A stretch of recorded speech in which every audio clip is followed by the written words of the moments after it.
Hi, I'm Nasreen Amri, the founder of Carrorism. And I'm Fonde Bridges, the Carrorist spokesperson. Well, welcome to episode number 9, Follow Your Heart. Right. This is the one I've been waiting for. I know. You thought it was the last one. Yeah, I did. I was pretty excited. I've been waiting on this one. Well, thank you for following your heart and being with us today. Yes, I have to admit, I felt, I don't know if it's appropriate to say, but my heart how about this? My heart fell in love with a scientist. So I've been wanting to share some of I've been wanting to talk about this person. How about that? There you go. Fantastic. Well, I'm going to pick a healthy word of the day. Oh, okay. Of course. I see you joined me with a beverage this time. I did. Yeah. Oh, how appropriate. It's heart. So, I am going to do something unique because you know what? I know that the heart is an organ. But there is another definition that I will be looking for. Well, I'm grateful that we're looking it up, especially considering that if you're a carrorist and you're to follow your heart, it's good to know what that is. So, okay. Let me just go ahead and say, of course, we all know it's a hollow muscular organ. All right, that pumps the blood through the circulatory system by rhythmic contraction and dilation. We kind of all know that. Right. And if you didn't, now you know. So, the next part is that the heart is regarded as a center of a person's thoughts and emotions, especially love or compassion. The center of a person's thoughts and emotions.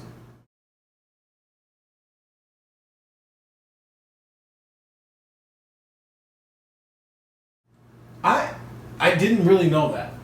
I knew it was about like the core of us. It goes on to say one's mood or feelings, courage or enthusiasm, the central or innermost part of something. I think that was the definition I had. Right.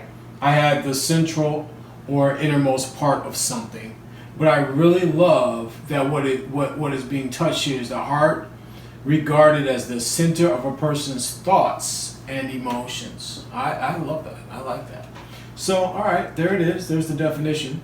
Ooh, vital part or essence. I like that. That's, to me, that, like when I say a carrorist, follow your heart. It is. It's like the essence of your being. What is at the heart of what you want to be doing every day. Yeah. Right. Right. When we say follow your heart, I guess it is about, in some way, about following your essence. Right. Right. The core of who you are. And one of the reasons why this is so important, just to have as a reminder, because it's not always easy to follow your heart.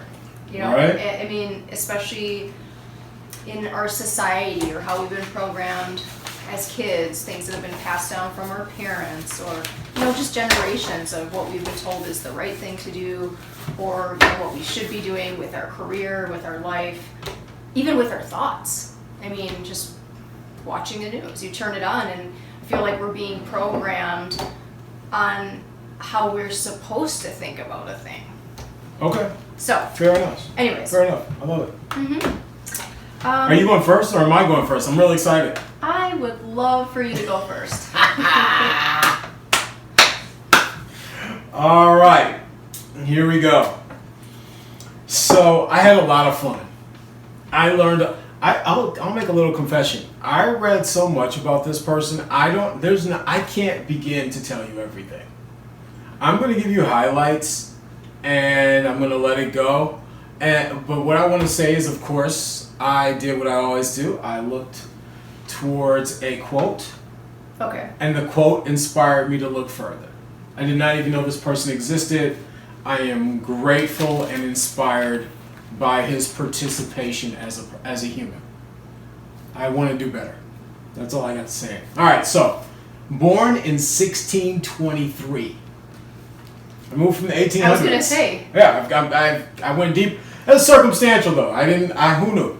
Born in 1623 to a family of nobility in France, he would become a mathematician, a physicist, an inventor, writer, and theologian. Not to mention a child prodigy. By the age of 16, he created a theorem of geometry and probability theory. I will admit that I read a lot about geometry and probability theory. I know more. His theories would become the seeds of current social science and modern economics. At 19, he created the first calculator. Ooh. In an effort to help his father calculate taxes, because his father was a tax collector for the region and also a judge, part of the nobility, but he wanted his dad to be able to not have to deal with so much. So as a son who loves his father, he invented the calculator. Very thoughtful. Yeah, to help with taxes, to make it easier. There are currently 5 of his original calculators in museums across France. The beautiful part is, 400 years later, he is considered the father of the modern calculator. Right? That's an impact player. 400 years later, we're all like, yes, just use the calculator for that. By 24, he was able to successfully refute Aristotle's claim that vacuums could not exist. His research would lead to the principles behind the hydronic lift. Like when you see your car get pushed up in, like when it has to be lifted up inside of a garage to look underneath it. A tire change? Yes. It's him. Okay. 400 years ago. Also, he invented the hydraulic press and the syringe where you get a needle. So all of the people who will be getting most likely a vaccine is because of this guy creating the syringe. Okay, final thing, because there's so much to say about the guy. Final thing, I'd like to just say this, that he created the first roulette wheel. Like for gambling, you were spinning in a circle. Yeah. He was working on a mathematical equation, trying to prove something with math and science, and just accidentally created the roulette wheel and the game roulette. Right, so it wasn't just entertaining for him, but apparently for humanity as well. From what I understand, it had no entertainment value for him. He was not really trying to play roulette. I mean, he invented it more of a... He seemed to be entertained because he couldn't stop, and he created it. I'm just Yes, yeah, and I think the beautiful part is, from what I'm learning, is that he really intrinsically followed his heart. Now, I mentioned all those things about him. He did all that before 29. Oh, wow. The next decade of his life was dedicated to his works on I would say Christianity and theology. So he spent the last decade of his life really working in theology. All right. And there's a little bit of science mixed in there every once in a while. All right, so here's the quote. The heart has its reasons, which reason knows not. I love that. The heart has its reasons, which reason knows not. From a scientist. It's like a big secret. And what it touches back to for me with this particular person is that his love for his father, watching his father work through this, he followed his heart and created the calculator. His name is Blaise Pascal. All right. Blaise Pascal. Blaze. Just blazing through. Trailblazing through. And you know it's not even with a Z. It's Blaise. Okay. Blaise Pascal. Now, I'm just going to say some things on the planet. There is something called the Pascal law. Which in is geometry, right? Yes. Yes, okay. I vaguely remember that. The Pascal law. Yeah. That's him. All right. I'm sorry, that's his 16. He made a law of geometry. I could go on. I learned a lot. All right, I'm done. Blaise Pascal, I'm out. I got nothing. I got more. I have a feeling that you're going to continue to follow your heart and do much more research. I'm going to be hearing about this guy for weeks to come. I can feel it. There's a lot of humans. I might keep moving, but I'm just saying I had a good time because he passed away at 39. So in 39 years of life, if your contributions are the calculator, if your contribution is the hydraulic press, the syringe, if you made the calculator, did I say that? Yeah. I'm still caught up. I'm like, this dude. What? There's so much. What? All right, so anyway, go ahead. I'm done. Wait, just real quick. So you said he was a child prodigy. So his father... So, okay, I'll tell you a little bit. Just a little bit about his dad. Sure. All right, real quick about his dad. The mom passes away. They have 3 kids. Okay. His mother, he's the middle child. His mother passes away when he's 4. They move to Paris proper. And the dad is a judge. And at that time, you could sell your position. Right? Like, instead of being voted to be judge, you can be like, yo, is there anybody else that wants to be judge? For the certain amount of cash, I'll go ahead and sell this position to you and I'll take on some other task. Well, his father ended up ultimately becoming a tax collector as part of his transitions and work. But then the child prodigy part is his father recognizes that his kids are smart. Got it. He's like, the kids are intelligent. And to that end, he ends up homeschooling, which is a rare thing at that time period. However, the son, as you can see from his inventions and really when you get into researching the guy, he spent so many hours, so much time at his studies that it's a remarkable way to spend your life contributing to humanity in so many ways. He's got this one thing I'm just going to say. It's called the Pascal Wager. And regardless of your religious belief, but this is his theological, mathematical way. This is a mathematical mind playing with theological matters. He says, ultimately, you have a lot to lose if you don't choose God. That's going to hell and suffering and living a life that may not be one full of grace and kindness and goodness, things of that nature.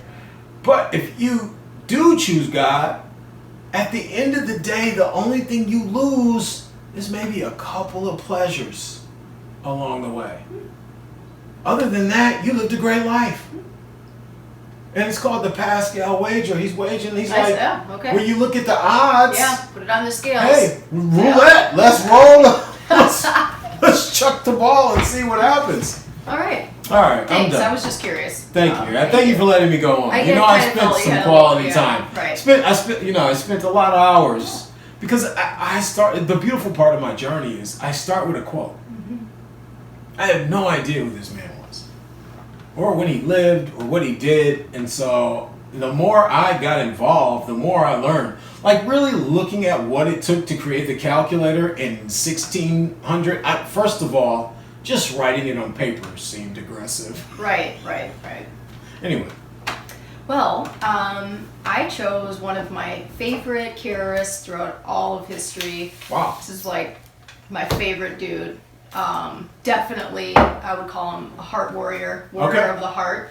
All right. And compassion being his game, which is, by definition, in the heart. Yes. Nelson Mandela. Ah! Yeah.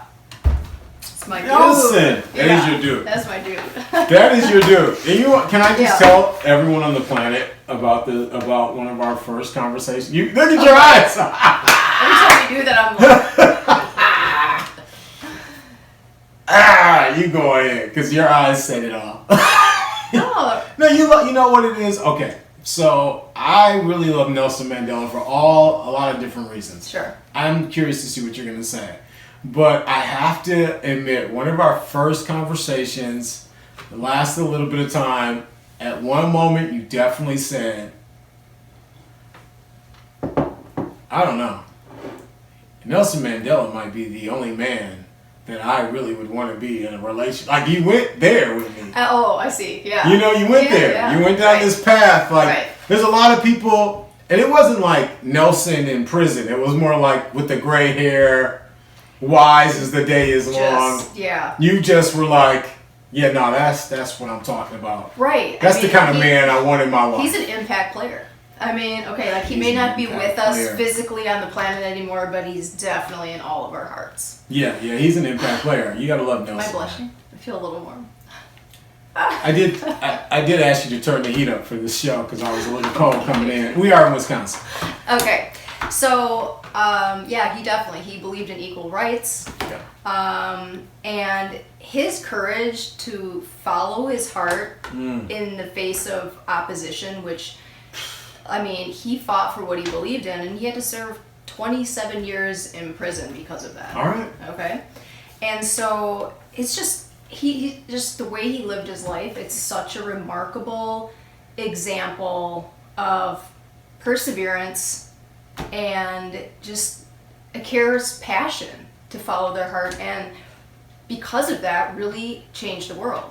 Right, absolutely, no. Like he introduced this universal free education and improved the lives of all the Black South Africans at that time. Because go ahead. I was going to say, I mean, ultimately improving the lives of every South African and in the world, because those people now have an education and they benefit us. Okay. Right. Yeah. He became the first Black president, which just because of that, then all of the ethnic groups in South Africa were able to vote. So that was huge.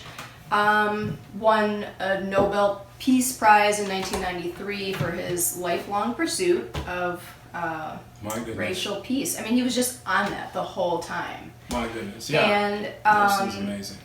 One of his quotes, if you talk to a man, which, I would like to just say a human, if you talk to a human in a language they understand, that goes to their head. If you talk to them in their language, that goes to their heart.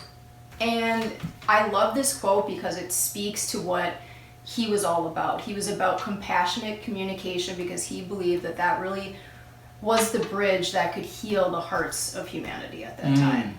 And now. Yeah. And for me, when I was a teenager, I read his autobiography, A Long Walk to Freedom, and I shed so many tears reading that book. Did you really? I felt like our spirits were so connected. Like, I'm like, wow, this dude he's a heart warrior. And I felt that energy, and I couldn't stop thinking about how I really wanted to heal hearts of humanity and impact hearts. Wow. And then I started to find hearts later on in my life. I still do. So it's just so interesting. But, he didn't really speak. He didn't use the word heart that often. I did happen to find a quote. But definitely, like I said, yeah, because of the compassion and the empathy that not only did he exude, but he inspired others to really ignite their empathy. Well, I have to admit, I love Nelson Mandela, and I learned a lot because I'm an avid football or soccer fan, right? I love the beautiful game, and learning that he created his constitution based on the principles of football in prison humbled me, because I am in awe of where ideas come from. I stay in awe of that, and then to have the heart to follow through on those ideas that are a benefit to humanity at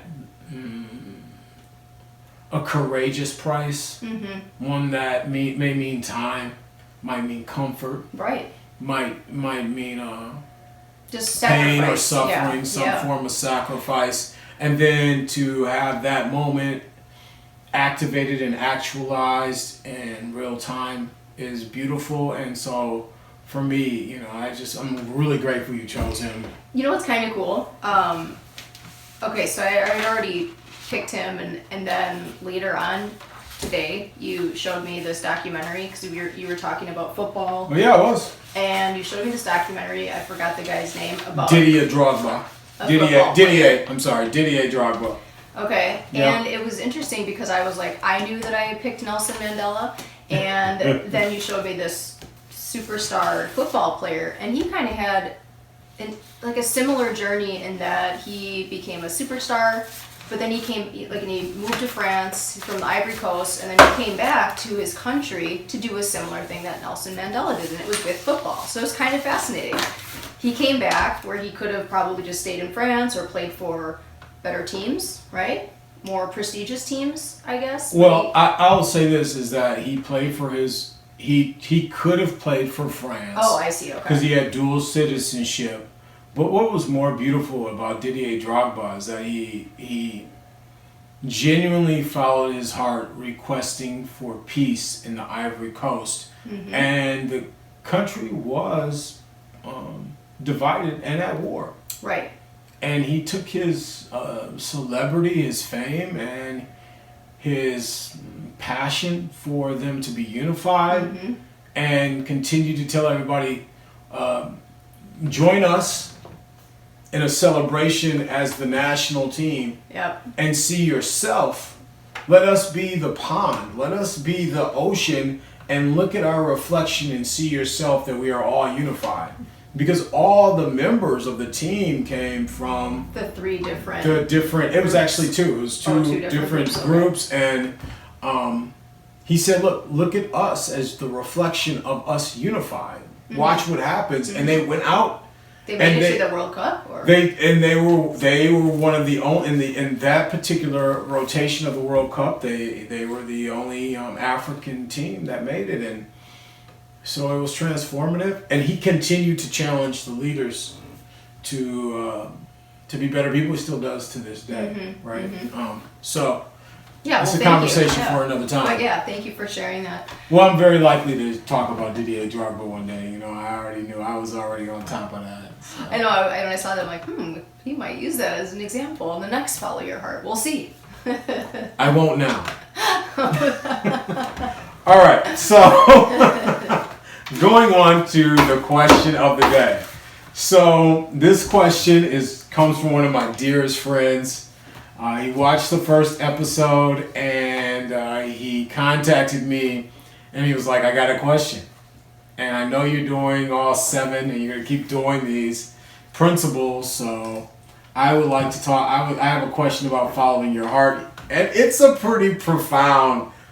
This is why we're friends. I love him. How do you separate the noise from what your heart is saying, or the noise from the other voices, the other things in your head? Or something like that, right? Yeah. How do you separate the noise from all the static and actually all the other voices? Mm-hmm. How do you know it's your heart that's speaking to mm-hmm. you, and all the other language that is coming your way?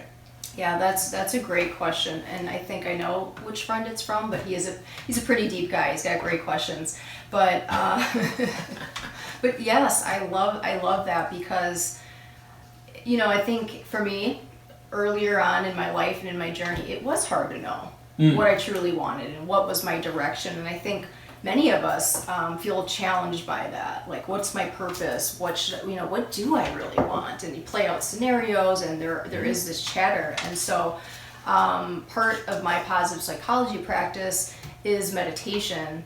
And I have various forms of meditation. Sometimes it's just like taking a walk at the lake with some, relaxing music. Sometimes it's actually physically sitting down, having a dark place, and going deep within. But I've really had to practice my meditation game, and that has allowed the voices, the voice of my heart, the strong voice, to be heard, and it helps dim down the static. And then just applying a lot of curiosity to what is the truth of my heart. What should I really be doing in this moment and going after? And oftentimes we get signals that are dumbed down with the static. And so one of the practices, like, okay, I'm gonna try this. Maybe it's this thing I should do today. So you go after it, and then maybe you fail, and then you go after it again, and then you fail, and then you go after it again. You're like, wow, this goal I'm not accomplishing. And finally, if you give up, then you know it's not for you. It's not from your heart. It's not for you. So are you? Yeah. So there's like 3 different ways. So thinking about the question, I had a little bit of time since we spoke today. Yeah. And hearing what you said, I'm well, it's great you had time to think about it. I did have a little bit of time to think about it, but I actually am having a very cathartic moment right this second, and it takes me back to one of my original moments of breakthrough personally about fear. Actually, it's an interesting thing about fear.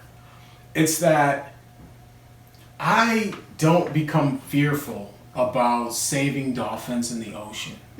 You know why? I'm not going to save any dolphins in the ocean. It's not something you're into. It's not something you care about. It's not something I care about. I do care. I shouldn't say that. Right, in a general I sense. genuinely care, but I'm not like jumping in the water like, and swimming I'm the one with that the needs dolphin. to be doing this. But I've seen videos of the people who care in a way where they're like, they got the boats, they out there, they are Greenpeacing it up, and that's real talk, right? I'm not strapping myself to a tree in the forest to save the last green imperial frog or whatever is in the forest that needs to be saved. Yep. Right, but I am very aware of the moments that I can tell you guys something. Every single time in 25 years I have walked into a classroom, I have experienced pure fear. And I experience it because I want to give those people, those children, the teacher, I want to give them the best of me. Right. And so my whole heart is in it. And you know who shows up when I express that much love? It's twin fear. Instantaneously appears and is like, you know, maybe you need to run. Maybe you don't want to go into that 3rd grade classroom. Right. You know, I'll be the first to admit, every time I've ever walked into a 2nd grade classroom, I have never, it is the scariest place in the world to me. It's the 2nd, and I'm 44. Yeah. So I'm so far away from 2nd grade that, am I still relatable? Can I still connect? Am I still valuable? Do I still have worth? And the babies, they would never know. No one knows. No one would know.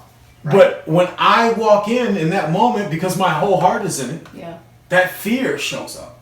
Well, and that goes back to the adversity as an ally, because that is the other tool. Sure. That's another principle of the carrorist mindset. Yeah. But I love how you said it. Fear. When fear shows up, it's something to look deep into. Well, I think it's an indicator. Right. I think it's the indicator that your heart is so into it that you're afraid. You don't want to lose. You don't want the negatives to come from your love. Right. Right. And so that is really a beautiful. Go ahead. Yeah. Well, then I was just thinking, perhaps that's why humans throughout all of time have been so fearful of death. It's because they truly love to live. Yeah. Sure. I see that. Yeah. Well, it's a great question, right? That's a beautiful question. Fun question, you. something to think about. And I'm sure many of you love questions, so yeah. Please feel free to submit them to the website or on Facebook or wherever else. And yeah, thank you very much for tuning in. Yeah, we love that. So thank you. We always say, please be kind to yourself and everyone else. And keep on carrorizing. Goodbye. Thank you.